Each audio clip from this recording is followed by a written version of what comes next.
Qardaş, 35.500-ə niyə bu evi almırsan? Həyətə bax. Geniş həyət, şəxsi tikili, deməli 2005-ci ilin evi, cəmi 35.500 yeni Azərbaycan manatı. Həyətə rahatlıqla 2 maşın daxil olur. Əgər sən məsələn ustasansa, buranı elə servis. Valla, burada yat dur, buranı elə servis. Maşınlarını qəbul edir, asfalt küçənin üzəri, metroya gedən avtobusun 200 metr məsafə, nətər sən üçün? Qazı, suyu, işığı, hamısı da qaydasında. Gəl. Evin əsas giriş hissəsi buradır. Bax, belə deyim də, yeri bunun betondur. Gəl, hamamın sanuzeli, tam təmir, köç yaşa bir vəziyyətdə. Gəldin elə ayaqqabıları bu hissədə soyundun, bax burada. Ayaqqabı soyundun, keçdin evin içərisinə. Bir dənə də kampaniya var sizə.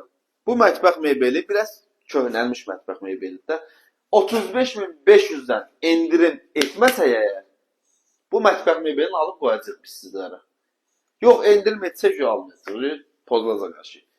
Mətbəxdə yemək bişsə, əgər ki, yemək bişirdi də, qapını ört, iyi daxil olmasın içəri, bir dənə də pəncərə var evi havalandırmaq üçün. Gəl. Bu evin içərisidir. Aboyu, qapısı, laminatı hamısı yenidən dəyişdirilib. Rozetkalarına kimi köhnə 2005-in evidir. Lüstrü də var, təzə dəyişdirilib. Bu da evin ikinci otağı geniş. Jaluzudur, pərdəsidir, lüstrüdür, hamısı yeni.